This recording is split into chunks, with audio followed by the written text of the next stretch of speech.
Hey, what's up guys? My name is Michael Westbrook. As always, thanks for checking out this video. If you haven't already, do me a huge favor and hit that subscribe button, and be sure to check out some of my other videos here on the channel. Today we are talking about the Chase Bliss Mood. If you are looking for a typical standard type demo, then this video unfortunately isn't it.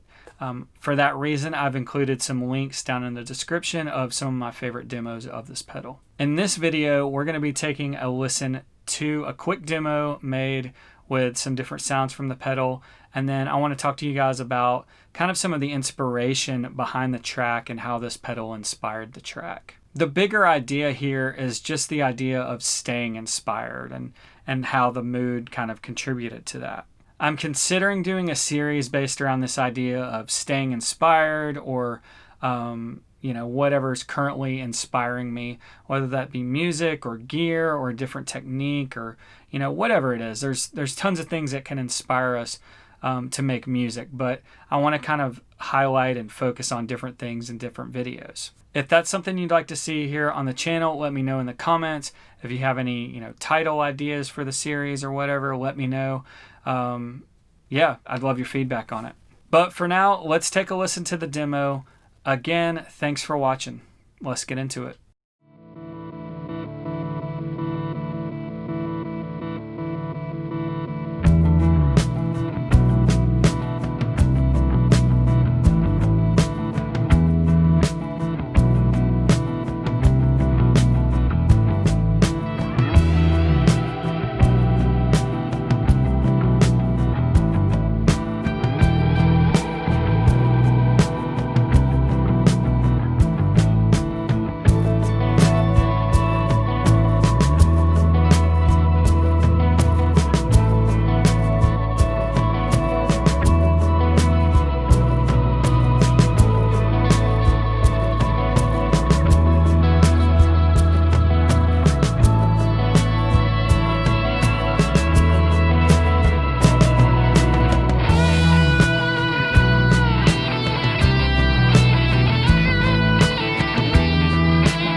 Alright, so this first sound is a sound I'm not even sure how I got.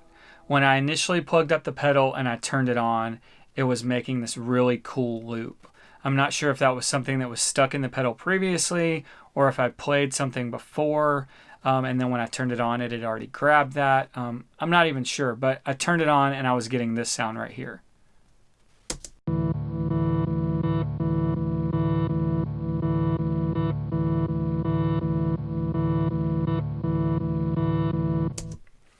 So I thought that was super cool, and I hit record in Pro Tools and started recording it. And as it was playing, I started turning knobs and kind of tweaking it and getting some other sounds with what was already in the pedal. I didn't even play anymore or anything. And so here's what some of that stuff sounds like.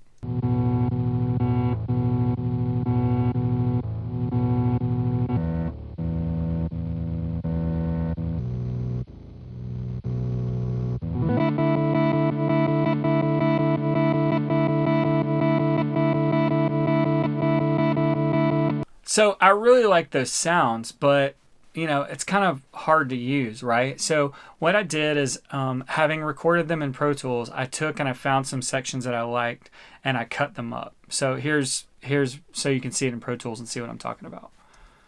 So I'll go down here and you can see right here, I have them labeled as loop 1 and loop 2. So on loop 1, I have kind of the lower sound here.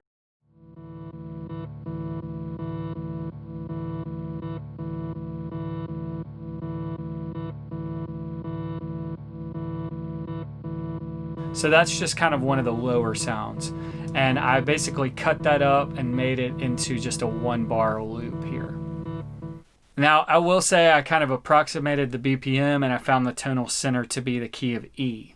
Then I found another section that I liked and created this loop number 2.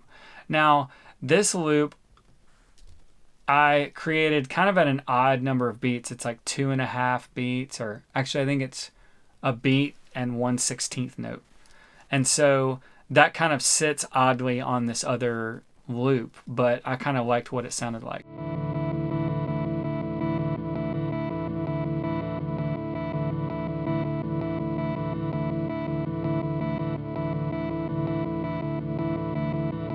Already from turning the pedal on, I already had this really cool sound that I dug, and was able to kind of create this interesting loop to kind of start the process. For me, this was really inspiring and just really different. You know, it's just a different way to start writing a song. From that point, knowing that the tonal center was a key of E and I already had the BPM kind of set by this loop, I started coming up with other parts and creating other parts in different sections. I basically created 2 sections, an A section and a B section. In the demo that you heard, you hear the A section, the B section, and then the A section again. So the second sound I want to talk about is a sound that I have on the Gretsch guitar, and we'll listen to section B of that guitar. Here's what that sounds like.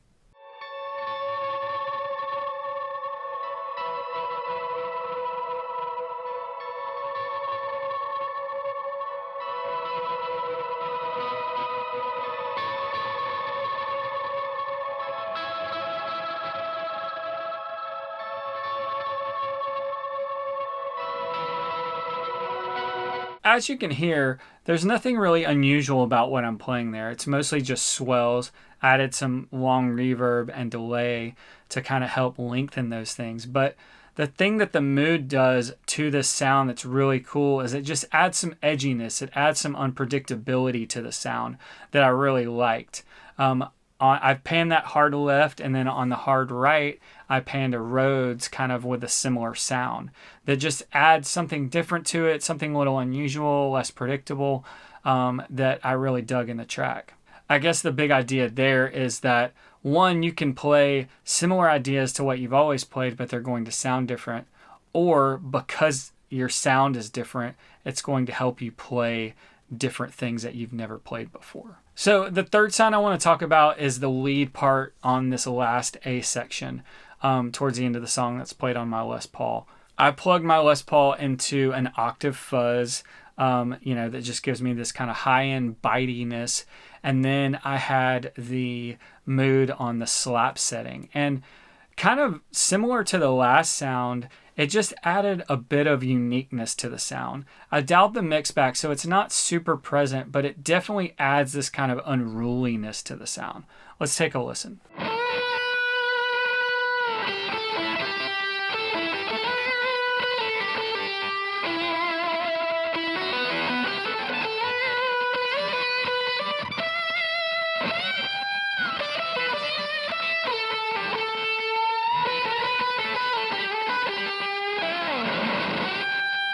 So as you can hear, the sound's pretty unruly as it is, but just kind of in the spaces, in the rest, it adds this kind of just almost fighting element to it. It's like a delay kind of slap back. It almost sounds like feedback in certain parts to me, just in this upper harmonic range. But I found it just really interesting and really different. But not necessarily something way out of left field. It's just something subtle that makes it a little unique. Not to harp on it too much, but I did find this pedal really inspiring in a lot of different ways. As you can see just from the 3 sounds that I talked about, there's a lot of uniqueness and a lot of interesting sounds that I found in this pedal. Now, that being said, I'm not sure that I could find them again, but maybe that's a good thing. Maybe that'll help me always do something different whenever I plug it in. To wrap it up, I will say that, whether it's this pedal or another pedal, pedals can be really inspiring and can really help change how you play or what you hear, or kind of push you in a new direction. Anytime you can, even if you can't buy pedals, play other pedals, and see what else is out there. I think it'll really help you kind of find some new sounds, maybe think about something in a new way, and just create new great music. All right, guys, that does it for this one. As always, thanks for watching. If you haven't already, hit that subscribe button and hit the thumbs up button if you like this video. All right, until next time, I'll see you out there.